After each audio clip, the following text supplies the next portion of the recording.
Hello and welcome back to another episode of Football Over Family. This is episode 7, Mock Draft.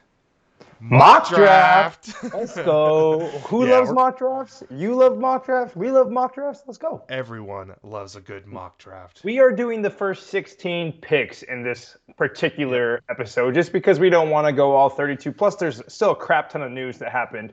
So we want to make sure we touch on everything that you guys are thirsty for.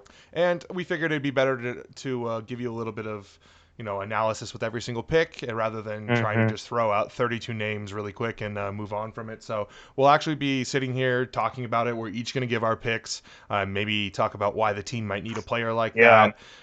This is going to be a no trades mock draft. We cannot predict what's going to happen. Obviously, there were a bunch of trades that happened this week, so we will be going off of those trades as our new pick order. We'll talk about that more in the news. Awesome trades. Yeah, great trades. Great trades all around. I didn't think anybody really lost anything there. Yeah, I thought all three organizations needed that. Yep. So yeah, big part of today's show is going to be mock draft. We'll also have, our classic little things that we like to do, like the news and our fun little game that's on topic. But expect next week for us to cover the last 16 picks of the first round. We probably won't do anything beyond the first round until we do a full, like we were talking about, just throwing names on a team sheet type of deal. We will do 16 here, 16 later, and then when we get closer to the draft, we'll probably do a full 32 for mock draft 2.0, and then maybe if we're feeling feisty, a third one right before the draft, and that's our law. So. And we'll make a competition out of it. Whoever gets the most picks right between Colin and I, maybe we'll put a little something up. Yeah, if you're familiar with the NFL analyst type of style, they like to do at least 3 to 5 mock drafts. There's not a lot of people that only do one because it's pretty much impossible to get these picks exactly right, but it's really fun to speculate and try and figure out the hype of a player coming into the draft can change completely overnight. You can have a guy like Mac Jones who's been talked about going towards the middle of the first round, and everybody's wondering if the 49ers are going to be selecting third overall. After some fluff from the 49ers head coach and GM. Doubling down. We'll touch base on that. So let's just actually jump into this episode. Football is the only thing that matters. Not even family, not even money, not even food, not even breathing, not even water. All right. I do like water and breathing, I will say. Football is over those things on my priority list. Right. So let's run through the fastest 2 minutes. The news. No, it's 2 minutes. Let's put a timer on it. All right. First of all, Tyron Crawford retired. Defensive lineman for the Cowboys. He had such a good run where he got paid for He was a pretty big name free agent. Re-signed, stayed there, and he retired. Good career. Good career. Congratulations. Another guy, good career, Donald Penn, retired with the Raiders. Apparently, his career with the Buccaneers, where he got his start, didn't really matter. Whatever, Donald. Not upset about that at all. Fun guy to watch play football. Yeah. And then that's our noted retirees. And then we move on to the Jets signed Sheldon Rankins, which we were speculating at the end of last episode because that was happening live. They also signed Tevin Coleman and Vinny Curry. Expect those guys to be pretty pretty active on the Jets. They'll be your veteran rotation guys. The thing is, about all three of those guys is they love to play football. We were just talking about the kind of team that Big Rob wants, and he wants guys that love to play football. Yeah. Big, strong guys. Yeah. The Bears went ahead and signed a couple of veterans as well, bringing back linebacker Christian Jones. They signed running back Damian Williams, and they also signed outside linebacker Jeremiah Tachau, and that one was to a 2-year, $5.5 million, so significant at least for a year when not a lot of vets are getting paid. So we'll see. And good to see Damian Williams back. Yeah, good to see Damian Williams back. It's an interesting team to be on, too, because, they have some decent running backs, especially with, you think Damian Williams will be the backup. And what does that mean for the joystick, Tariq Cohen, who was and out David all Montgomery. of us here? Well, no, he's the starter. David Montgomery's the starter. I'm saying, True, but Damian could take snaps for sure, big snaps. Yeah. We'll see. It's interesting. It's an interesting backfield. Deshaun Watson, D-Jax, my boy, he signed... Deshaun Jackson. Well, I say Watson. Yeah, you said Watson. Dang Deshaun Jackson, it. D-Jax, my boy, he signed with the Rams.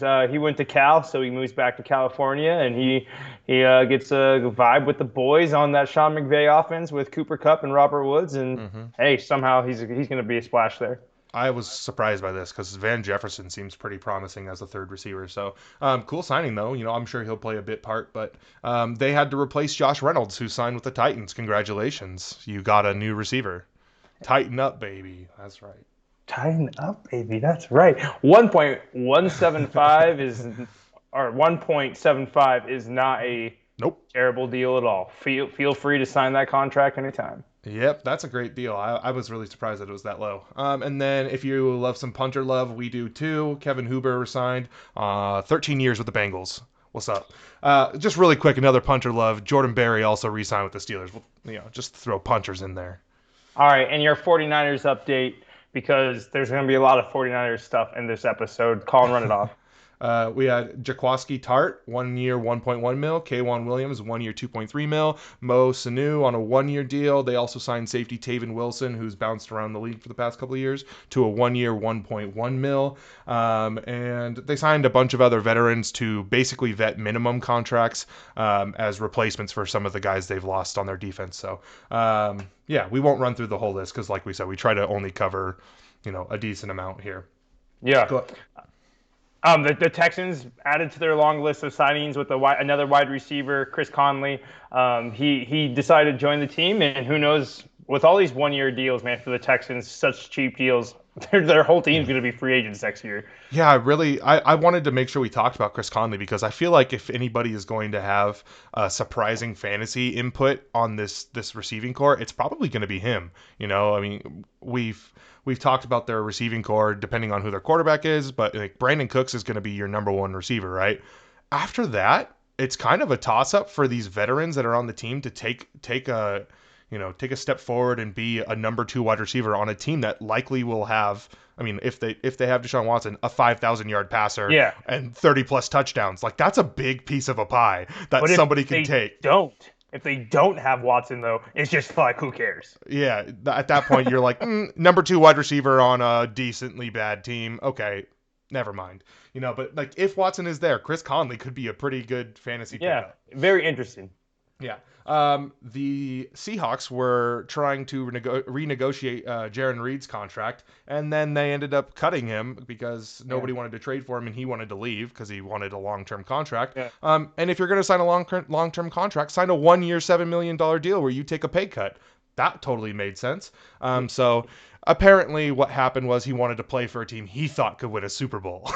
Well, I actually know Jaron when I was there with the Seahawks, and I worked with him a lot because that was pretty close to his rookie year. So I was in charge of like getting him to practice and driving him around and stuff. And I'll tell you, this guy is an attitude guy. He's plays with the chip on his shoulder. He thinks he's the best guy in every room that he walks into, and he's confident. And no doubt, he plays like that. He was a disruptor. He was good for the Seahawks for years. He's been very good.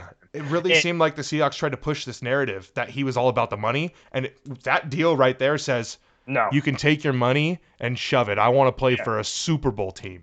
Yeah, and I really do stand by the fact that he's gonna be phenomenal next to Chris Jones. I think those two guys are gonna slap, and it's a great signing for it. If a Super Bowl champion and then Super Bowl contending team goes out and makes this $7 million signing this late into free agency when they had no cap to begin with, that he's a good player. Yeah, for sure. And they also made a couple other moves, bringing back longtime safety Daniel Sorensen, 1 year, 2.5 mil. I think you were the one that predicted that a long time ago. I was talking about how he's one of the guys on the team that I don't see ever leaving, but you were the one that was like, I 100% think he goes back, so congrats on that. They also re-signed wide receiver Demarcus Robinson, aka your third wide receiver on the Kansas City Chiefs. Again, huge piece of a pie. Expect him to be great. No one talked about this guy at all in free agency, and he makes explosive plays for that team, and I was very surprised to see that he wasn't coveted. He could have gone and contributed somewhere. He could have been even going for an opportunity at a number 2 wide receiver slot, but he stays and he's going to keep building the chemistry and get paid next year. 1 year, $1.1 million deal for Demarcus Robinson. Sammy Watkins, on the other hand, went to the Ravens for 1 year, $6 million. Yeah. So you can kind of see what happens when you're a Chiefs wide receiver, and now you have Demarcus Robinson taking all of Sammy Watkins' targets, essentially. Him, McCole Hardman, and Tyreek Hill now can say bye-bye to Sammy Watkins, who would have a season where he would get 12 catches, 180 yards, and 3 touchdowns. Yeah. And instead, that's going to get split a little bit more evenly amongst those 3 guys. So good for him to actually be the official number 3 wide receiver there.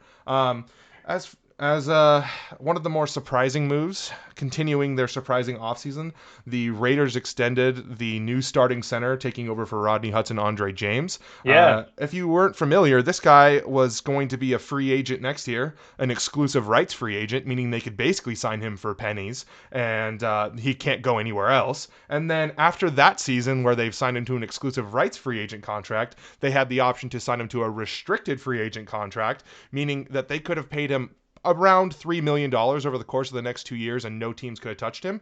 Instead, they gave him 3 years and $12.5 million right now. Hey, lock him in or whatever. If you For think what he's reason? if they love him, they love him. I mean, we've seen one thing for certain: Mike Mayock and John Gruden, when they find players they want or find players that they don't want, they make the moves, whether it's for good or for bad. This is like if you were to look up a bad business in the dictionary as far as your cap salary management, like this is the definition. Like there's a picture of this right here. Yeah. Like this guy will cost you $4 million over the next 3 years and he can't leave. Sign him for 12.5 right now. Like, And they literally what? made Mariota take the pay cut in order to be able to do it. Yeah. Very funny. We're going to go speed this up for a sec here. Falcons added Mike Davis, a guy who was under the radar again. I know Chris Carson and some other guys are waiting to figure out their puzzle piece before he signed. But, hey, that's a good signing for the Starting Falcons. running back. Yeah, starting running back. Good signing. We're going to go also with Barkevius Mingo just because he's a fun name to say. Also, when you wake up in the morning, you're like, what should I name my kid? Barkevius. What inspiration. I'm cool with Then Joe Flacco continues his roller coaster ride as a quarterback. He has now joined the Birds of Philadelphia rather than Baltimore, and he is on a 1-year, 3.5 to the bank deal to do nothing. Future so that's coach. dope. That's what that is right there. Packers re-signed Kevin King, a.k.a. the NFC Championship GOAT for the Buccaneers. Thank you very much, Kevin. He went to University of Washington. Congrats for that. And then Mercedes Lewis, he's never going to die. He stayed with the Packers, enjoying passes from the great Aaron Rodgers. 2-year, $8 million too. That's a pretty significant contract for a guy that basically just blocks and catches one pass a game. So, Hey, he is dynamic. hey man. Okay. Pass catching left tackle for you. The Cardinals signed safety Sean Williams and cornerback Malcolm Butler. Malcolm Butler on a 1-year, $6 million, pretty inexpensive for a guy that, I would say probably will cash in on a $10 million style contract next year. He's still up there in the vet range. Yeah. The Happy for Seahawks, him. yeah, definitely. The Seahawks, making some more moves. They re-signed Carlos Dunlap, basically turning his contract that they had traded for into a 2-year deal, split up the average per year in half. So good move by them. They also brought back Benson Mayowa, another one of their defensive ends, on a 2-year, $7.6 million deal, and signed defensive end from the 49ers, Kerry Hyder, to a 3-year, $6.5 million. Sorry, buddy. Yeah, I didn't expect them to keep Dunlap, and they made it happen. I mean, I guess Jaron Reed leaving created that ability to get him. So yeah, so interesting pieces that they've brought in. It's the constant cycle of the Seahawks defensive line where they just bring in vets on low contracts and somehow make it work. And no offensive linemen. And so then the Vikings added to their secondary. They made a Patrick Peterson move, and then they get Xavier Woods, safety from the Cowboys, and they re-signed Mackenzie Alexander, who was a second-round pick out of Clemson. He's passed his rookie-year contract, and now it's down to that 1.1 for 1 year million prove-it type. We need to see something, or else you're going to be practice squad, third string, fourth string. Yeah, and I think he just did a 1 year with the Bengals, and then they brought him back. And the Bengals replaced him with former Saints corner Eli Apple, former Saints and Giants corner Eli Apple. So, it's an interesting moves for some vet corners that usually play on your insides, the inside role of your defense. Speaking of that, who did the Broncos get? Signed Kareem Jackson back after they released him. So he's surprising. Kind of a move around your defensive backfield. He's been playing a lot of safety for them, playing next to, Justin Simmons last year. He did really well. 1 year, $5 million for him. How fun is that secondary now, though? Yeah, I mean, it's great. I love very fun. I love the versatility they have. I love the veteran presence that they have. I think they've built up what we were used to seeing in a Broncos secondary. They might have the They best secondary in the NFL. It's very possible. So I have a question for you. CJ Beathard signed with the Jaguars on a 2-year, $5 million deal, meaning Gardner's on the way out? Sure. Here's the one thing. He's marketable, so he'll sell one ticket, and they'll appreciate that because that'll be a full capacity for the Jaguars. And so I think that for Gardner, it makes sense. He was an undrafted guy. Who cares? His contract's not big. He can be moved at any point to anyone. He's serviceable. He'll throw the ball 42 times, complete 28 of them for an average of 6.5 yards per attempt, and he'll turn the ball over twice, probably fumbles. So I think he's one of those guys when you look out there, is he one of the best 64 quarterbacks in the NFL? I would say Gardner's up there. I have best 64, no doubt. Yeah, so I think honestly he should go to New England. I think it'd be perfect for him. He could run that offense and throw to tight ends all day. That'd be better for him. easy. All right, moving on. Kyler Fackrell left the Giants after leading them in sacks this year, and he joined with the Chargers. Likely your Melvin Ingram replacement right there. We talked about Sammy Watkins already going to the Ravens on a 1-year $6 million. The Patriots re-signed Lawrence Guy to a 4-year $11.5 million deal, and James White to a 1-year $2.45 million. Patriots are going to be good next year if Cam can be efficient. Yep, for sure. If they can find a way to make their quarterback throw the ball accurately, then they should be fine. The Buccaneers re-signed Lombardi Lenny. What's good, Lenny? That's Leonard Fournette, for those that aren't familiar, to a 1-year $3.5 million deal. It was rumored it was going to be James White, and then he re-signed, and we re-signed Lenny. The Bucs also brought back Ndamukong Suh on a 1-year $9 million deal after extending left tackle Donovan Smith. Hey Donovan, how you doing? That's my homie right there. Background story is Donovan Smith, moments after being drafted in Chicago, walked into the stands where he stood and took a picture of my brother here, signed his hat, and said hello. Yep, and said hello, and Colin took a picture with him, and man, now that dude's a Super Bowl champion, he's straight flexing out of Penn State. Let's go, Donovan. You go make that 16 average per year, we're all about that. That's good money for a left tackle. It down. All right. Next up, we're going to talk about some bad business. The Titans cut Adoree Jackson. He was on the 5th-year option, which would have been about $10 million plus, just in some change there. And they released him. And then the Giants signed him for 3 years, $39 million, which, if you know math, comes out to a $13 million a year average. And there's a decent chunk of guarantee in there. It's like 2026. It's the first 2 years are guaranteed fully. 24. The Titans probably could have been like, hey, you want him for a 7th-round pick, and got a 7th-round pick for him. And the Giants would have saved $3 million off the cap this year. So very interesting choice for them to not get a pick for him. Yeah, I think this is one of those situations where we see all these guys that we know are going to get cut around the league. And, for the player, it's like I get to choose where I want to go. But if you're two teams that, we know we want to get rid of him, you want him, he's like, you are a good option for him to sign with, and you want to extend him for a couple of years, they probably could have traded a 5th-round draft pick. You guys give them like a 7th back, right? So you get a little bit of compensation for him, not like a huge deal, right? And then they extend him 2 years for $13 million on those 2 years and save $3 million this year. They don't have to. They don't have to make all the moves they had to make following this, because they restructured, I think, 5 contracts, including James Bradbury, their other corner, following this deal, because they had to make a ton of room for him. And I think the Titans just cut Adoree in the we got to sign Bud Dupree now. We got to put money on the table now. We got to put money down. And I think that was kind of what happened there. But anyway, let's move on. Tyson Alalu. What a beast. He's been in the NFL forever. He was a 1st-round pick 11 seasons ago. This guy's still signing on the defensive line. He had previously verbally agreed to sign with the Jacksonville Jaguars, but after realizing he would get less than 6 wins, he decided to switch to the Steelers and go back home, re-sign for a 2-year deal. Do you know the money on that one? I think it was like $8 million to $11 million. So like good what for he him. can make up to.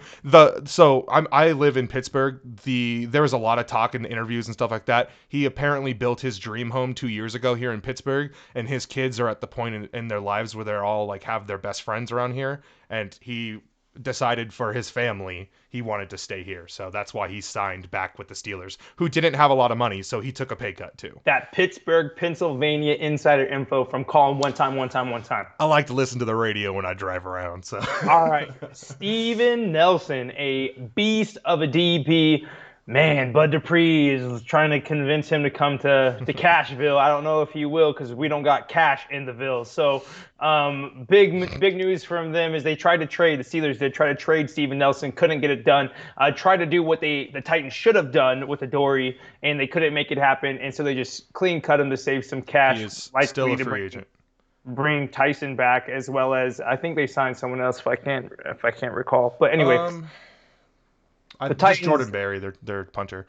Titans need Steven Nelson. Yeah, and then one bit of news from today: Danny Shelton, who just got cut by the Lions, visited with the Giants today and signed with the Giants today. So replacement for Dalvin Tomlinson right there. The Colts re-signed T.Y. Hilton to a 1-year, $8 million deal. They also signed 2 tackles, Julian Davenport and Sam Tevi, and that is likely your Anthony Costanzo competition for replacement right there as left tackle. So I think that probably takes them out of Orlando Brown Jr. trade territory. We'll see if anything even comes to fruition there in the long run. Titans fans rejoice at those signings. Yep. That's a big those are just some sort of replacement for 1 year while we work on a rookie. Yeah. And then Cowboys got DeMonte Kazee. Is that how you say his name? DeMonte Kazee. He's the Saints' former safety who had filled in many times for Keanu O'Neal during his injuries. Big Dan Quinn signing, since they're moving Keanu O'Neal to linebacker and playing Kazee as their starting safety. And then the last bit of news that we have run through for the signings portion, Adam Humphries has signed, with Washington Football Team, reuniting him with Ryan Fitzmagic.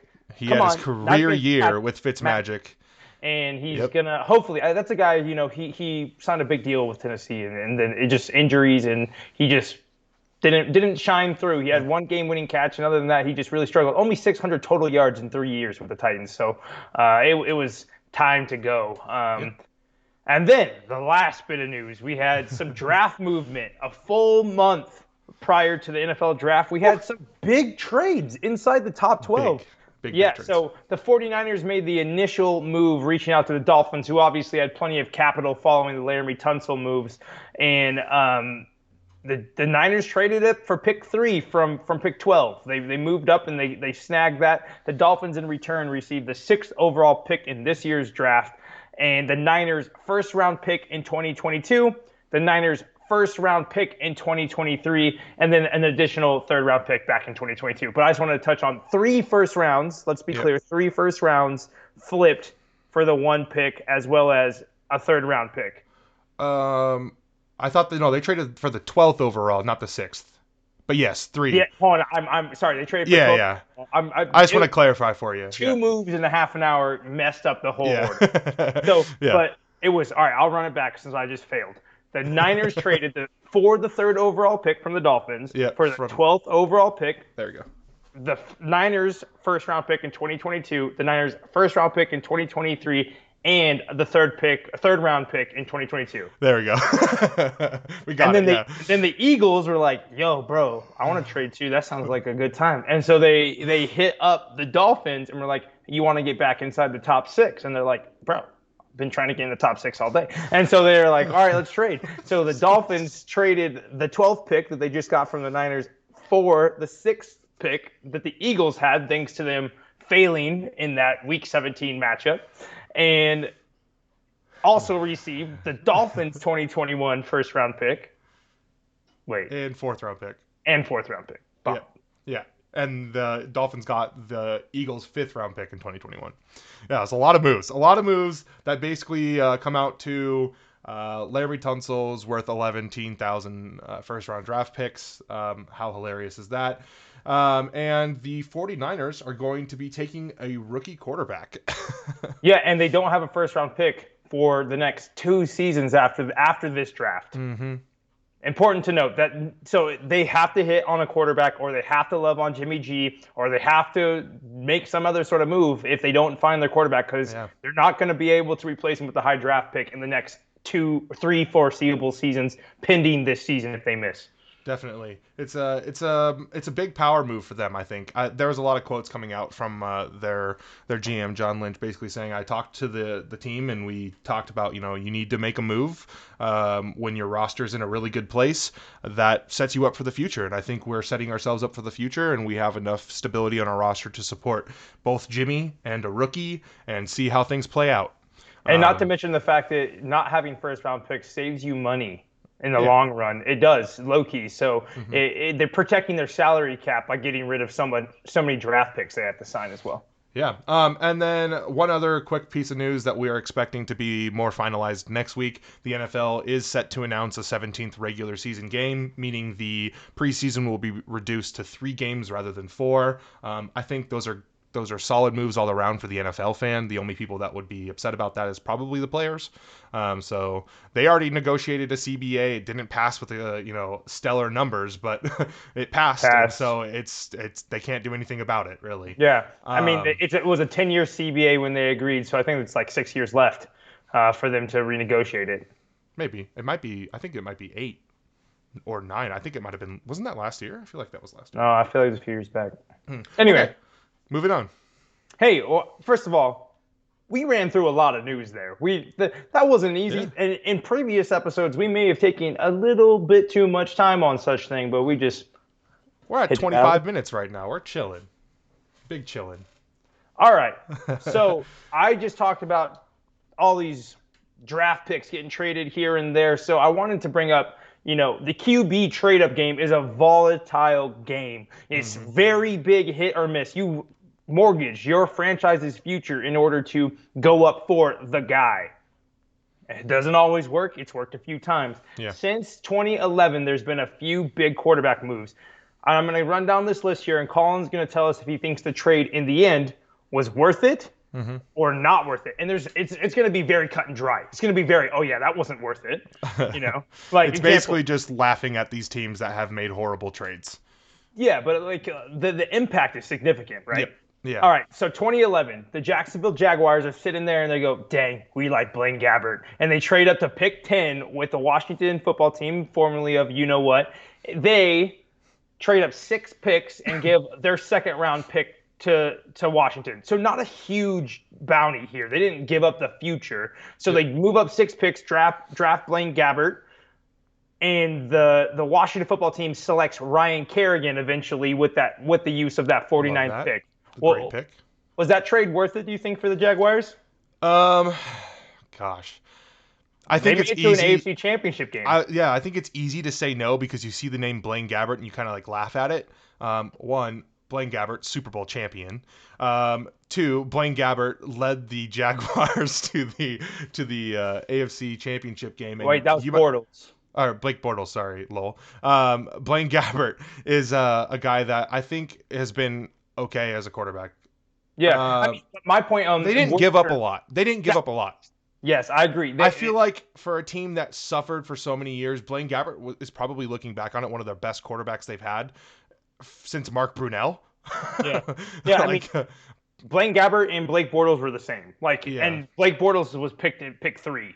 Yeah. So whatever. Ryan Kerrigan makes it an easy win for Washington there. Ryan Kerrigan has been a great pass rusher for 9 years. I mean, this last year was his worst year of his career, and it's because he's replaced. So, I think that it's an easy win for Washington, but it wasn't a horrible move. There'll be some horrible moves coming up. Washington then the next season. They didn't get any extra capital from the Jags moving into 2012, but they trade up for RG3 at pick number 2. In doing so, they gave up the 6th overall, so they move up 4 spots to draft RG3. The Rams receive the 6th overall, 39th overall, the 2013 first-round pick, and the 2014 first-round pick. With that bounty, they draft Greg Robinson, Michael Brockers, and Janoris Jenkins and trade some of the other picks away. What did you think? Wow. I would say Greg Robinson did not work out for the Rams at all. No, and he was picked number 2 overall. Yeah, I feel like it's a pretty significant. I think the rest of the pieces there, mostly being Michael Brockers and Janoris Jenkins, are pretty significant defensive players that are still we talked about them this offseason already. From 2012 until now, they've been good players, steady players. Yeah, and I think Janoris Jenkins hasn't been on the Rams for most of those years, but I mean they're still a good player. I would say Washington did fine here. Again, this is one where I look at the compensation and I think, wow, that's a lot of picks. But Greg Robinson being a pretty much not a, I mean, he's not a bust, he's still in the NFL, but being essentially a not worth the pick could have been replaced by some random veteran, right? I think Washington did fine. RG3 was very fun, very electric, very offensive rookie of the year, very division good. champions. Very good until injury started to really derail his career, and also the NFL figured him out. And he's still in the NFL, so I mean, we'll see what happens. He's a free agent right now, but I think that's another one where you look at it and you go, compensation wasn't that bad. Yeah, I agree. Push. And that trade was a landmark trade because you'll see going forward now the type of trades. So 4 years go by, no one makes the risk from 2012 to 2016 to trade up for a quarterback in the first round. No one does. Carson Wentz right now. Yeah. Carson Wentz and Jared Goff go 1-2. I'm going to start with Jared Goff. The Rams trade for pick 1 from the Titans, and they give up a 6th and a 7th round pick as well in the trade, but 133, 177. The Titans get pick 15, 43, 45, 76, a 2017 first round, and a 2017 third round. Okay. Remember, this is the 2016 draft. With those picks, they trade up from 15 to 8 and get Jack Conklin. Okay, great. Derrick Henry, Corey Davis, and Jonnu Smith. Great pick. Okay. Yeah. And they also got Austin Johnson, who was a Penn State defensive tackle, but he just signed a deal this offseason with someone else. He's moving around a little bit, but classic NFL bounce around veteran depth piece. Yeah. Now, do you think the Rams, for Jared Goff, it was worth it? No. Why? He led them to the playoffs pretty much every season. He didn't lead them, though. Quarterback, okay, but they went to as the best offense in football, they went and played. No, I got you. In the Super Bowl. I 100% understand. I say no. I say no simply because, one, we see the result in the contract right now and the situation that happened this offseason where they just were desperate to unload him to anybody that would take away that contract. He did not work out. He was not the quarterback that they wanted him to be. And, is he a starting quarterback? We've talked about this before. I would say, yeah, he could probably start around the NFL and be top 32. Yeah. He could be your bounce around fill-in veteran for a few years for sure. I honestly think that the Titans won this simply because of Jack Conklin and Derrick Henry. I mean, you guys have gotten pretty close to the Super Bowl too. Obviously, didn't make it that one championship season. So I feel like it's the result from the trades as far as like the team success are a push. So you look at what's the pieces. The Titans got 4 players that were starters for them for a good amount of years, and the Rams are left with like $50 million in dead cap or whatever. No, they're at the 30. The Carson Wentz is the $50 million. Yeah. I agree. I actually don't think this one was worth it, just simply for the fact that if you move on from a guy, it's been 5 years since that he got drafted, 2016, 2021, and if you're moving on from the guy that got drafted first overall, that says enough right there. Yep. Yeah. So that's the way I view it. 100%. Eagles did for the second overall pick, same draft, trade up for Carson Wentz, and they get a 4th round pick from the Browns. Browns get the 8th overall, the 77th overall, the 100th overall, the 2017 first round pick, 2018 second round pick. With those picks, the only player they ended up drafting when they traded the other picks around in the next following year, but they only drafted Corey Coleman, who busted out of the league. Yeah. So this one's interesting because if you look at like the very cut and dry, like they only drafted Corey Coleman, instantly you say the Eagles win because they ended up winning a Super Bowl. Carson Wentz should have been your MVP, really, of that season, not the Super Bowl. Obviously, that was Nick Foles. Yeah. But that you look at that. But if you think long term, the Browns moneyballed the crap out of the NFL for a few years and just ate up as many draft picks, traded around, did a bunch of moves throughout their entire time. I think that's the Jabril Peppers trades too. I think that ends up being a little bit more in the future with like Baker Mayfield and stuff like that as well. Yeah, I was about to say, let me just go ahead and jump into before you grade worth it or not. The next year, the Browns and the Texans make a trade with the picks that the Eagles gave them. They also let the Texans move up. They double back down. They just completely back out. They balk at the chance for a quarterback. They say, we don't want Mitch Trubisky. We don't want Deshaun Watson. We don't want Patrick Mahomes. We don't want Josh Rosen. They just back out, essentially. And they trade and end up getting Denzel Ward, Jabril Peppers, and eventually Baker Mayfield with these picks from the Texans that they traded. So if you look at it, the bounty of the 2 years combined ended up giving them Denzel Ward and Baker Mayfield, essentially. Yeah, and then Jabril Peppers actually got turned into another first round pick later. Actually, no, he was part of the trade for OBJ. Oh, okay, that's what it was. So they turned him into OBJ, yeah. So I think overall, long term, you got 3 great players out of this, and the salary cap savings that they had that allowed 100%. Them to make something. I think it's worth it for the Browns to trade up, and for the Eagles, they did get a Super Bowl out of it. Yep. I mean, if you look at the ultimate prize of an NFL season is a Super Bowl, we've only had 55 NFL seasons, and if you have 1 Super Bowl, you are amongst the elite because there are still teams that have 0. So, one of them right here.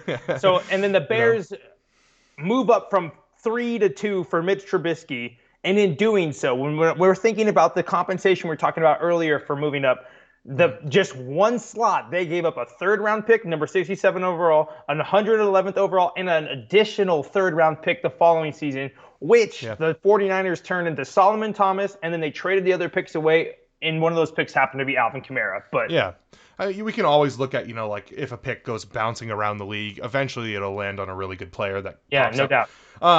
It's as far as the totality of this trade, there is no winner.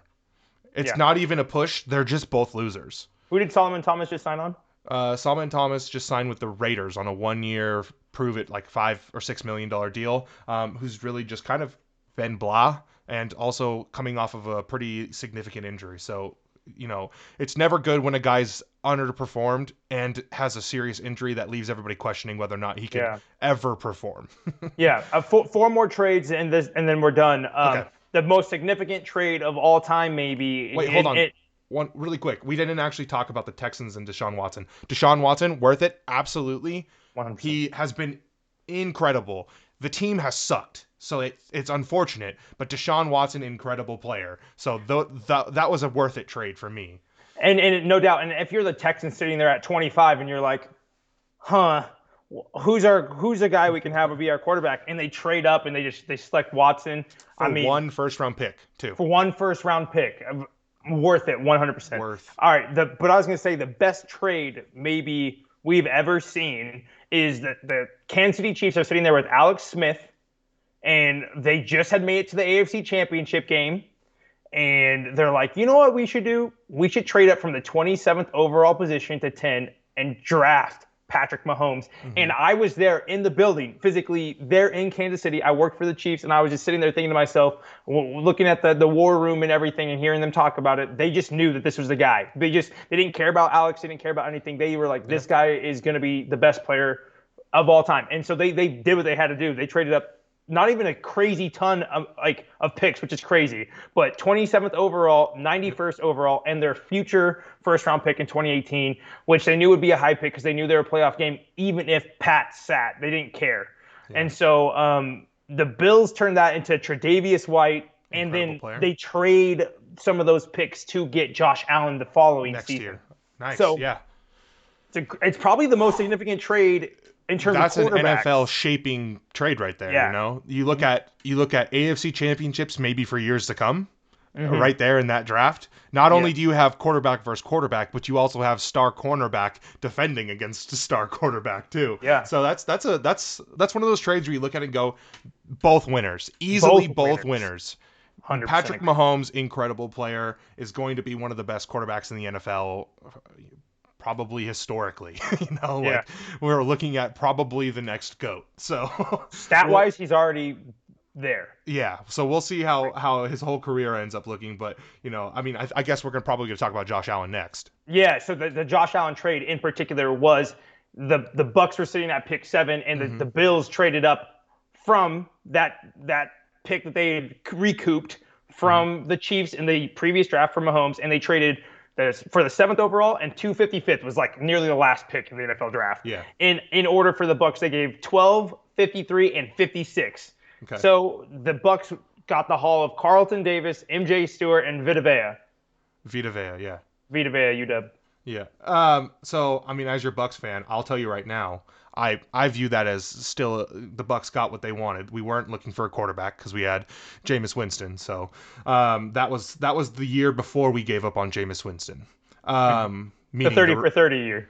Well, that was then we went to the Ryan Fitzpatrick and Jameis Winston season after that. Vita Vea, incredible. The Bucks have had the number 1 run defense the past 2 years, mostly because of his ability.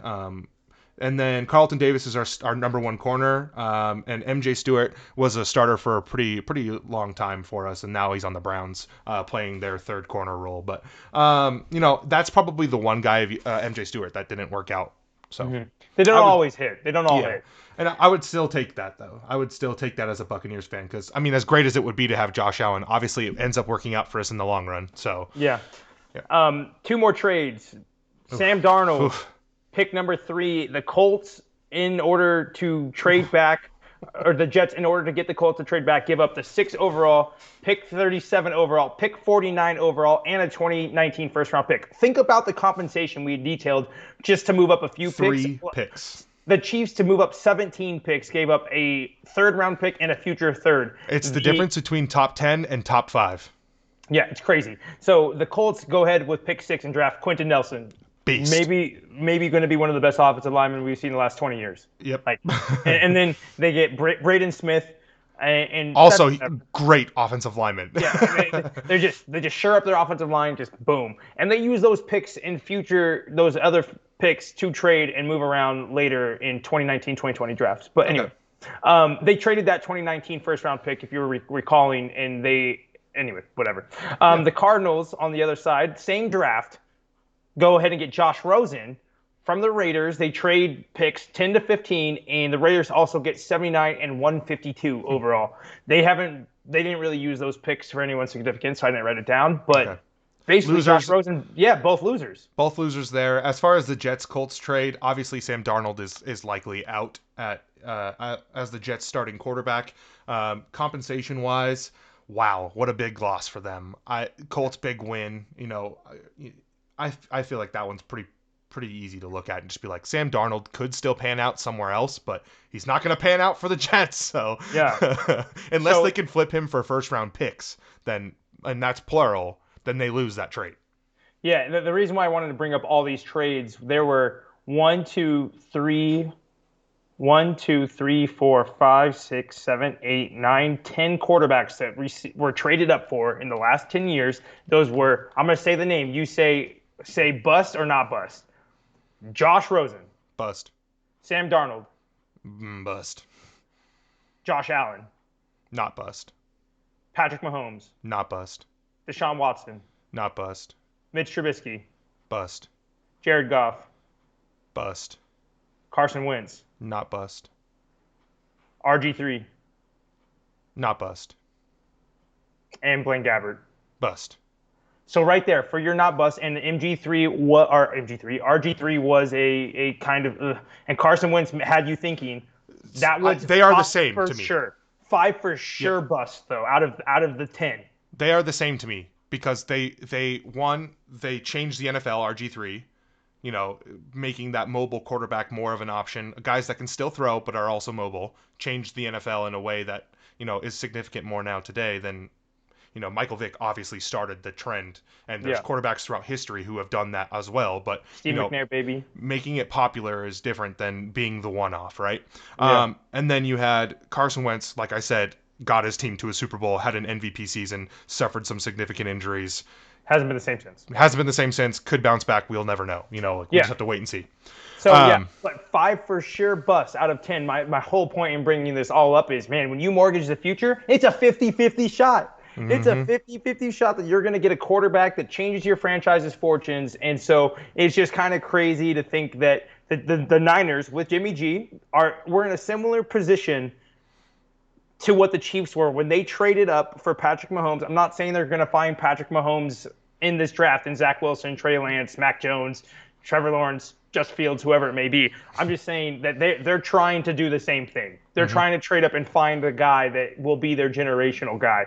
Yeah, So definitely. Let's talk about it though. Let's go into our mock draft. Let's go ahead and start our first 16 picks. Again, no trades in this mock draft. These picks probably won't even be the final picks that we see going into the mhm. draft, or at least they'll get traded during the draft. Like we see every single year, there'll be guys that rise and fall. Who knows? We might have our own Laramie Tunsil this year. Yeah, and So. I wanted to bring up when it comes to this mock draft, we have a list of team needs that Colin and I have compiled. Mhm. Before and after free agency, kind of updated it as we've Pull that gone. up. Yeah, I have mine pulled up, and so we're gonna bounce around. Colin's pre-filled out all 16 of his picks. I'm gonna do mine on the fly. So let's get Hey, after it. look at you On go. the clock, the 2021 NFL Draft live from nowhere. The Yeah. Jacksonville Jaguars are on the clock. Colin, who are they taking? I mean, literally, Urban Meyer today said the direction they're leaning is Lawrence. So the direction they're leaning is Lawrence. Yeah, I mean, you can't deny that Yeah, he'd been the number one pick since he came into college football. yeah. I mean, I'm guessing you're going with the same. Yeah, of course, for Okay. sure. Let's go ahead and start making it interesting. The Jets are on pick number 2. Um, I, I, if you watched the pro day, you got a little excited, right? Zach Zach Wilson Wilson. looks Yeah. looks pretty damn good. I mean, I was one of the people that was like, I would take Fields over Wilson coming into it, or Fields over Wilson coming into it, and I probably was more expecting the Lance rise than the Wilson rise. And I was, I'll admit I was wrong. Wilson looks absolutely electrifying. Teams still have their questions about his character, but I don't think it's gonna matter.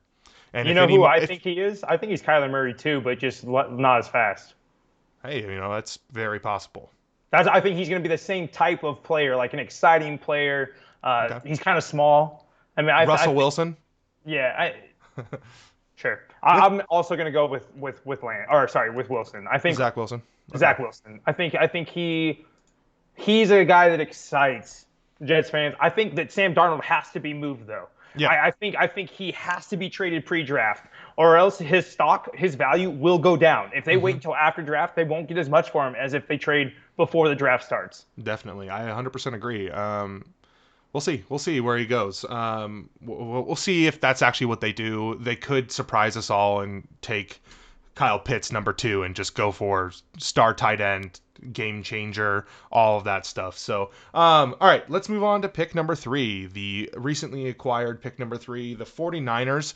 Everybody's kind of going crazy over what has been said about Mac Jones and the staff attending the pro day of the of Alabama and of Mac Jones, and not attending the Lance pro day. Hmm. They didn't attend a couple of other pro days, but I don't know. They didn't attend Wilson's, right? No. Yeah. So everybody is wondering, okay, they're talking about we can tip our hand now. We have pick number 3. I think it's a smokescreen. I couldn't imagine they take this guy that seems like he was surrounded by so much talent that it made him better. Whereas you have quarterbacks that are still available here that seem to be a lot more a lot more talented themselves. So I'm going with Trey Lance. I think that's an exciting quarterback. It's somebody that has his own skill set that can be a game changer and can be your franchise quarterback. Whereas Mac Jones might be your next plotter at the starting quarterback position. Mm. Yeah, and I'm going with Justin Fields to the Okay. Niners. I think that Shanahan thinks, man, how fun would it be to have a guy like this on my team? I know Lance is fast. I know he does a lot of nice things with RPO, but I think that he sees like far more possibilities with Fields at the helm. And let's just be honest, the tape on Lance, there's not a ton of it. It's just not a massive amount. He Yeah. didn't get to play as many games against as great a competition as Fields did. I think they go Fields, and I think it's a splash play that the fan base likes more than Lance. I think that plays into it too. You're mortgaging the future a little bit by trading all this stuff to the Dolphins. Well, we got to get a guy the fans would be interested in. So Yeah, I get you. I feel like when you look at what Trey Lance can do and you look at what the 49ers currently do, it sounds exciting. With the wide receivers they have being Debo and Brandon Ayuk, and the way that they utilize Kittle. them. And I mean, yeah, I'm talking more about the way that they utilize those two wide receivers as H backs and running backs, and we can run all of these different, you know, screens and wide receiver end arounds, and we can run the veer with Trey Lance. We could do crazy Do the stuff. beer. Shout out to the replay or remember the Titans. Sorry. So I don't know. I feel like I just get a little bit more excited there. All right, let's move on to the Falcons. I in this no trades mock draft am going to give them probably one of the better talents. I think your blue chip style players and Kyle Pitts. If you've seen any of his tape, you just get blown away by his athleticism, his size, his catch radius. I, I mean, I feel like that's one of those guys you almost feel like is a can't miss coming in. So why not lock it down and get a really big weapon for Matt Ryan while he's still around and the future while Which he's is not. why I think I that segued you. regardless of who goes at pick 3, whether it's Lance or Fields, the other player goes to the Falcons because, hey, let's get 1 year under Matt Ryan's belt. Just talk to him, teach him some crap, and then let's get rid of Matt Ryan. Like, I mean, the truth is the dude is not young, but he's not as old as a lot of people think he is. I think he was the first overall pick in, 2009? Or 2010. I feel like we talked about this. But He's was like he 37. before or after Stafford? He was one or above, either right below or above Stafford. Anyway, I can't remember. regardless, he's been great for a long time. But Fields, if he's there, he's a home run pick. He's from the state of Georgia. I just think that's easy money. I don't know. That's fair. I mean, I feel like a lot of people are speculating that the Falcons could take a quarterback here.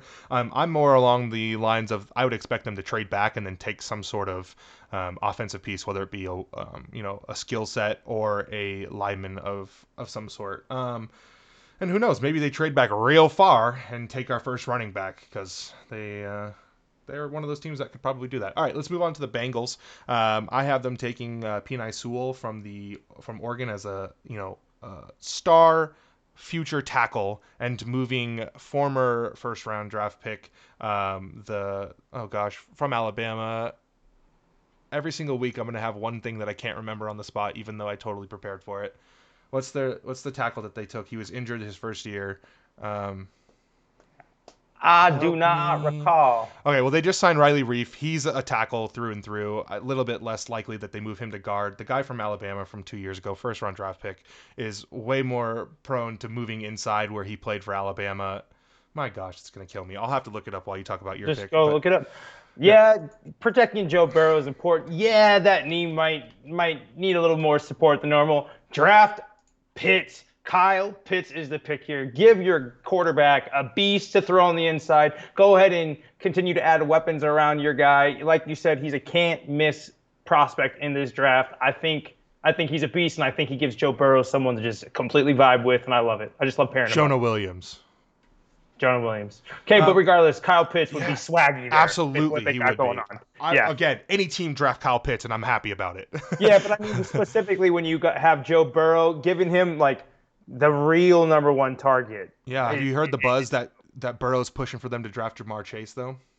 Hey, would not be surprised with that one bit because he's going to go right around here anyway. Yep, and that's who I have the Dolphins selecting at pick number 6. They just signed Will Fuller to a 1-year deal. They already have Devontae Parker under contract for the next 3-4 years, probably. And I feel like Jamar Chase would just fit in nice as you look at the Cowboys, what they've done with a 3 wide receiver, like a good 3 wide receiver crew, the Bucks last season with Antonio Brown, Mike Evans, and Chris Godwin. And I feel like when you have 3 stud wide receivers, defenses are just absolutely unable to cover one of those guys on every given play. And it's the opportunity of a lifetime for a young quarterback to have 3 very talented wide receivers that all have different skill sets and look at them and go, are you a star quarterback? Can you do it? Here are the weapons. Prove us wrong. And I mean, if he can't get it done with those guys, then he can't get it done with anybody. Yeah, I mean, the truth is that's a beast wide receiver core, and they still have pick 18 to add a little sauce wherever they feel like they need to, and they're gonna have first round picks from the Niners for years to come. So as far as you're concerned, get the weapons. He's the number one wide receiver on the board. Get the weapons. Like, Yep. get the weapons for your boy. Give him the best chance to succeed. If he doesn't succeed, then you're like, hey, we know what the problem is. We gave him everyone. Yeah. Yeah, and so I think that's why Chase is the play there. Yeah, you have Mike Gesicki at tight end. Like, these are guys that are just already uncoverable. Devontae Parker and Mike Gesicki's catch radiuses are incredible. Will Fuller can blow the top off of any defense. And then you add Jamar Chase to that, and you're just like, all right, who do we cover on any given play? Yeah, it's just running back, and I don't know. running back's not even terrible for them, so they probably are going to add one later in the draft anyway. Yeah. Pick number 7, the Lions. Detroit Lions with new head coach, new starting quarterback for the first time that we've seen in over a decade. What did they move? I have them picking linebacker Micah Parsons because if you saw that 40 speed, you're like, okay, that's the new era linebacker in the NFL. These are the types of guys that get picked in the top 10 at a linebacker position, guys that can cover the entire field, guys that can have the size and ability to cover running backs and tight ends, and guys that can absolutely blow people up on the field too. So I get excited about a good linebacker.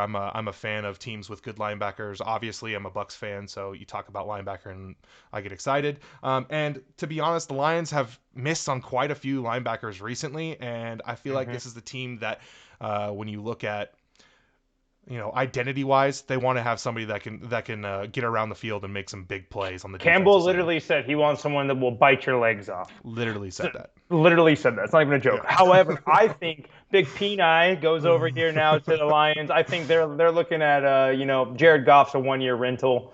And they're going to probably be bad. So let's go ahead and stack the offensive line for our eventual real generational rookie quarterback talent because it ain't Jared Goff, but we have the best offensive lineman in the draft sitting here at us at 7. Let's just go ahead and build there first. Very respectable. Very respectable. That's what I think. If things fall that way and there is no quarterback available, I mean, they could reach on Mac Jones if they want, but I'm like, but why though? Yeah. Speaking of quarterbacks being available for me, I still have Justin Fields available here, and I have him available to the Panthers and going there because, like I said, I'm actually of the mindset that I think the Panthers are going to find a way to trade up either with the Falcons or a team like the Bengals and find a way to draft Justin Fields. In my opinion, in this draft, I didn't see a reason for the Falcons, Bengals, Dolphins, or Lions to take Fields, so he actually ends up falling here to me or as the Panthers pick. I think when you look at Teddy Bridgewater's season, it started off promising and quickly fell apart, and I feel like that's almost what we expected when he had that 5-game run with the Saints, where it just kind of looked like he could do some stuff on the field that's starting quarterback caliber, but he's almost missing something, and it seemed like it's consistency, and it fell apart for him pretty significantly. Do I think he's a starter somewhere else? I think he's probably done as a starter in the NFL, but I do think that he could be a good, 6 to 8 games for the Panthers, and then Fields can take over halfway through the season type of deal, and they'd have a pretty good offense. They shored up their offensive line. They did a lot of work on that. They have an incredible running back in McCaffrey. They have some really good wide receivers in Robbie Anderson and DJ Moore. So it's a team that I get kind of excited about when you think of a quarterback coming in there like Fields. So go ahead with your pick. Mac Jones. I think that they think on it for a second, but they're like, man, we're not getting Watson. We're just kind of vibing. I think he goes here no matter who is picking at pick 8, whether that's a team trades up to 8 with all the quarterbacks off the board in the top 8, 5 of the first 8 quarterbacks for me. I think it's proven that it's quarterback or bust in the NFL, and I think that the Panthers go ahead and draft Mac Jones here just because, he did ball pretty hard and they have a lot of pieces. So if they can just get a guy who maybe is a little bit better than Bridge and they just got a bunch of offensive linemen in free agency, I think that they can make some moves. Yeah, I'm all about it. That's great. Yeah. All right. For pick number 9, we have the Broncos up, and we've talked a little bit about in the podcast in previous episodes. I am not a believer in Drew Lock. I do not think that he is the starting quarterback of the future there. And I think they would have taken Fields if he was here. He's not here. And they are a type of team that will need to replace one of their tackle positions this offseason. So I actually have them picking Rashaan Slater, throwing him in as starting right tackle day one. I feel like it's one of those moves where if you are still kind of iffy on your own quarterback as an organization, another great way to help him out outside of throwing him a star wide receiver core is building up a huge Yeah. offensive line that's a beast of an offensive line around him. So why not throw in a beast offensive lineman and see if a little more protection can give him a little bit more time to make better decisions. And they want to run the ball too. They want to Yeah, run the for ball. sure. Oh, for sure. Yeah. I think Micah Parsons is you're going so hard on getting all the secondary guys, Mm-hmm. and you've re-signed a lot of pieces and added that defense is getting good quick. So why not go and get the best linebacker to get in there? You just have Mm-hmm. you just add playmakers at every level. You have a blue chip guy and 3 in the secondary blue chip guys. Like you just keep adding to that defense, and the defense can win you a championship. And in the AFC West, you need a defense to compete with the Chiefs, with the Chargers. Herbert's good, and who cares about the Raiders? Yeah, when I was looking at the Broncos, I really wished I could put Parsons here because he is a very exciting piece. They have an up and coming stud linebacker in AJ Johnson, who is an unrestricted or an undrafted free agent linebacker, and then you have Bradley Chubb and Von Miller, obviously like on your outsides for their 3-4 style defense. What an absolutely incredible defense that would be across the board. And they also just have this defensive backfield that's like full of all pros and all of these incredible players. Oh, I love defense. I love it. So I do agree Parsons would be an awesome pick for them here. Yeah, great pick. Great. I almost wanted to throw one of our first corners in here, but I couldn't justify it because they had too many good ones. Pick 10. I have the Cowboys taking our first edge rusher here in Gregory Rousseau from the another one of our guys that opted out of the offseason. I wanted to give them one of our corners here, whether it be Surtain or Horn, but they are losing Alden Smith. They're not resigning him. They just lost Crawford. I feel like right now, if you look at their team, yes, their cornerbacks and safeties are questionable. They're young though, and they have Dan Quinn coming in, who is well known at going with lesser cornerbacks, veteran players at the backside of the defense and throwing all he can into pass rushers. So I feel like this is the way that they would go on the defensive side of the ball is an edge rusher. And I mean, I just feel like when you have a guy that has the upside of Rousseau, I don't know that you can go wrong necessarily. Yeah, I mean, it's funny.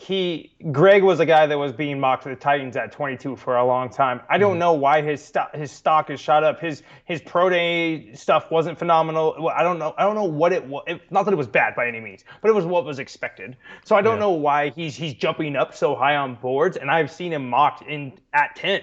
By a couple people. And so I'm like, okay, well, interesting. For me, I think Slater is the pick because he's gone in your draft, but in mine, he's still there. And they're like, hey, our front 5 was decimated by injuries across the board. We don't know how long Smith got left. We don't know how some of these guys, they don't know how long they have left. Yeah. So Dak needs to be protected. We just invested in Dak. We got to keep investing in Dak, getting more offensive line help. Yeah. That's the way I view it. So totally a fair pick. However, corner is the biggest need for them. And it's I weird agree, to pass up on it, but you got quarterback or nothing.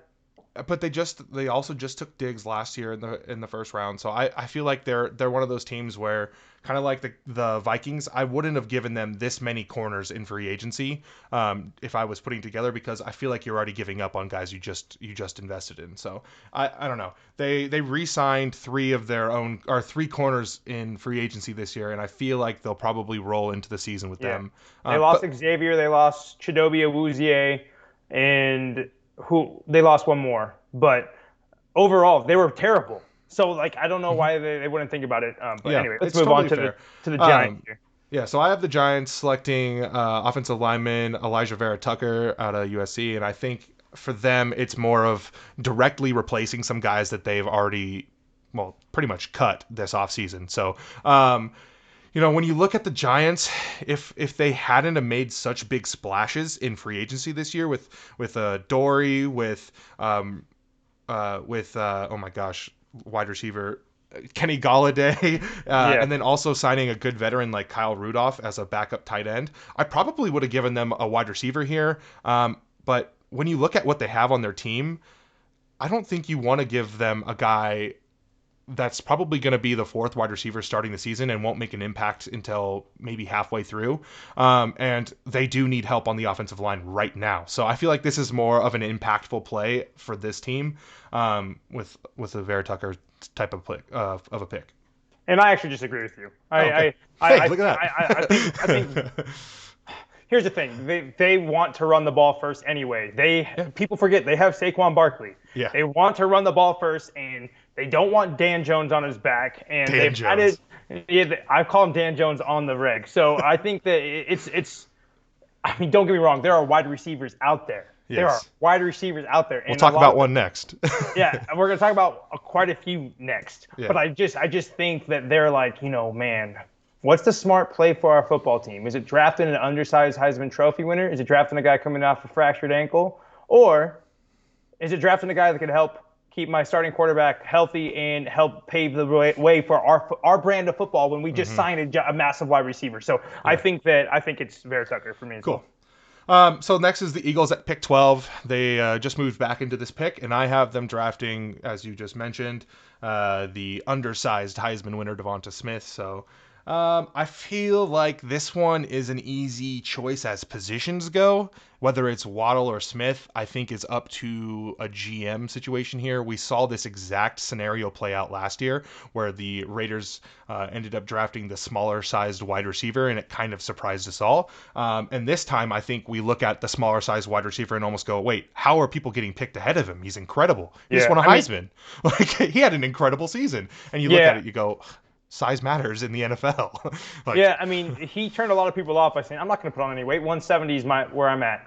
And then you look at Henry Ruggs, and did he have a breakout year? I don't know necessarily it was his fault or anything, but Waddle is coming off of an injury that was recent. He was playing hurt in the national championship game. Yeah. So it's like Devonta Smith also got hurt. They both have injury history. He was casted up. Devonta Smith was casted up. So I mean, he had 3 touchdowns in the first quarter or some crap in the natty. But gosh, I think it's either they're the same player for me. One of them goes here no matter what. All right. I mean, for the sake of the mock, you're gonna pick Smith? Yeah, I'm going to pick Smith. Okay, I just saw you type it in there, so I just wanted to make sure. All right, for our next pick is the Chargers, and for me, I see them going on the defensive side of the ball and trying to replace some veterans that they moved on from this year, and drafting our first corner, and Patrick Surtain, I think he's the third, right? Yeah. But yeah, I feel like this is a great spot for when you look at the cornerbacks in this draft, they aren't bad at all. But we just have so many quarterbacks that we know are going to go up here, and so many tackles that edge rushers and pass defenders are going to really fall in this draft. And teams like the Chargers are going to score on a guy like Patrick Surtain at pick 13 here. It's actually the second. I was incorrect. Oh, it's the second. Okay. Well, and he'll be probably a day one starter. So replacing Casey Hayward, exactly. They've had there for a long time, and you got a new head coach. I think it's just what you want is a guy like Surtain. He's a piece. Oh, are you agreeing with me? Yeah, I'm agreeing. I don't think he's the best corner in the draft. Who do you have? J.C. Horn all day. J.C. Horn. Okay. J.C. Horn all day for me. If I'm the Titans, anywhere pick 1 through 21, and he's available, I'm calling whoever has the pick because J.C. Horn is gonna be the GOAT. He's awesome. I have them pretty much the same. I just feel like they have a little bit of difference in the way they play the game. I have Horn as way more of like a press man coverage type of guy, and I feel like Surtain might just be a little bit more rounded out, I guess is the best word I'm looking for. I just know my boy J.C. Horn is a dog. He's competitive. Yeah. He fights with people. I love it. Oh, yeah. Like I said, press man. Press man all day. All right, so next we have the Vikings at pick 14. I have them going with Kwity Paye. Defensive end, edge rusher, whatever you want to call him. Didn't do anything on the pro day. That was kind of disappointing, but I feel like when you look at edge rushers in this draft, again, they are going to fall, and I feel like this is probably a team that he would instantly start on and instantly make an impact. They have one of those defenses where you expect them to be productive as far as pass coverage and pass rushing, so it was an awkward year last year, and I feel like they know what they are missing, and that's a good pass rusher. But wide receiver if they go wide receiver here and they give Jefferson a running mate to go alongside of Adam Thielen, and they go three strong, like we were just talking about, you can't cover Yeah. everyone, and Yep. they draft Jalen Waddle just BPA, and they just go, let's go for it. That's a great How pick. dope would that be as a squad? They line up, man. They're three deep. They're strong everywhere. You got Dalvin. That's an offense that you don't want to play football against. I And 100% and agree. so That's I great. think Waddle would be a sick pick there. So I'm going him. Yeah, so if you didn't hear, I pre-wrote all of my mock draft players. Gavin's filling his in as we go. This was actually where I took Jalen Waddle as well earlier in my thing, and then I went back and I really just wanted to find a place to put Kwity Paye in there, and I was looking at the teams after the Cowboys, and I felt like this was the best pick for it, and I had Waddle fall out because of his injury, but like, it'd be so cool. But also, I have some love for Chad Beebe, so I don't know. Okay, moving on to the Patriots. This is where I have Mac Jones, the guy that's not available on your board still. So we'll match our picks so far with our top 15. I have him falling to the Patriots. Do I actually think he's going to go here? No. This is just where I see him going in a no trade draft. So you have to take him sometime or it'll mess up the whole board. And I feel like if anybody's going to take him, it's probably the Broncos or the Patriots. And so this is where he falls, is to the Patriots. So here we are, Mac Jones. Is he the quarterback of the future? I don't know. Cam Newton will probably start a couple games, and then Mac Jones will take over and hopefully be good enough. I think that the Patriots decided to attack that interior defensive line by getting Christian Barmore. And man, the guy is just a leader, A, but B, a monster. If you put him in there with guys coming back, imagine him standing in front of Devonta Hightower on that first and second down when you're trying to run up the middle. I think that they added so many explosive weapons on the offensive side. This pick is for sure defensive side. They're like, we're going to run it with Cam, but we're going to bulk the D. I think they go with him, and I think that they even entertain maybe one of these corners here as well, because Gilmore's on a one year left on his contract. He's 32 years old. They're going to start moving on from him. So I contemplated Horn or the kid from West Virginia with the back surgery, Caleb Farley. And I know if Caleb wasn't having back injuries, he was the number one. He was the number one overall. going into the year, yeah. Air quotes. So some team's going to get lucky on him or unlucky on him. So I think that they stick with a guy who is healthy and a guy who's been a leader on Alabama's defense. I'm a little.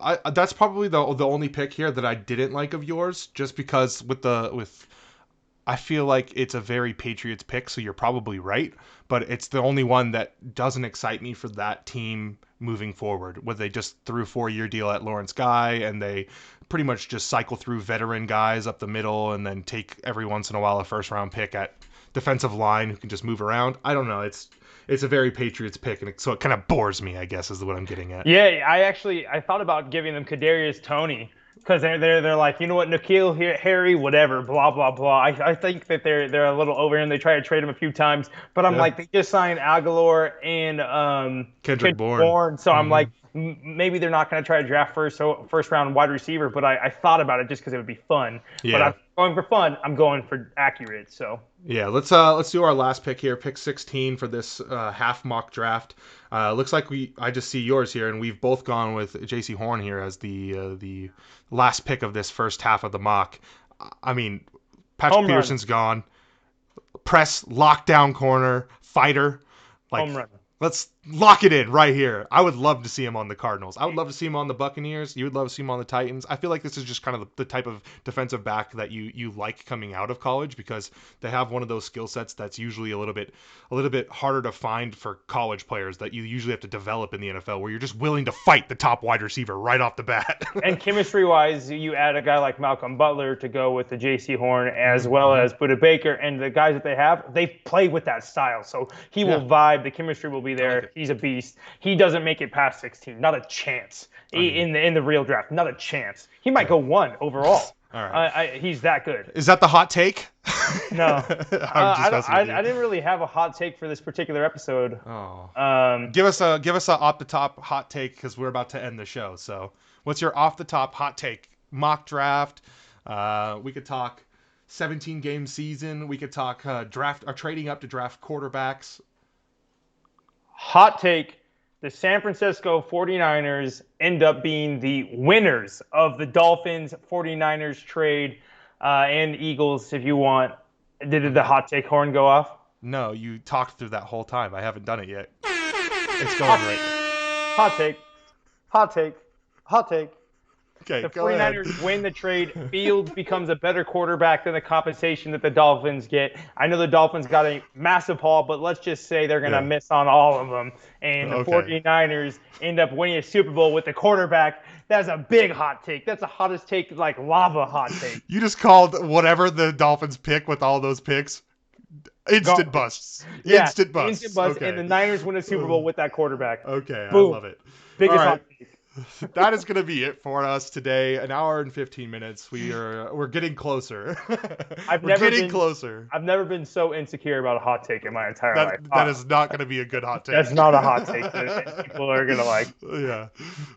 It's a funny one, though. All right. The hot take would be to say the 49ers are actually going to take Mac Jones with the 3rd overall pick. I doubt that happens. Still. That'd be dope. All right. Well, thank you, everybody that tuned in. If you are sticking with us, we are currently recording live, and we will be moving to our post-live show still on Twitch, but ending the YouTube broadcast. So thanks for sticking in. If you want to find us on YouTube, it is Football Over Family down there in the bottom left corner, as is our Twitch, Football Over Family, as is our Instagram, Football Over Family. We like to throw up clips from the show, little fun things that we debate or argue over here and there from all of our episodes. We also do some helpful graphics for those of you that are tuning in to free agencies and drafts and things like that. We always try to stay up to date and keep you up to date as well. We are not up to date right now, but actually have a few days off where we're going to drop a ton of clips. Everything that we said that was right as well as wrong. Oh, nice. I like it. So yeah, that's going to do it for us. Thank you so much for tuning in to Football Over Family, where the only thing that matters is football. Love it. All right. We'll see you in the Twitch chat, everybody.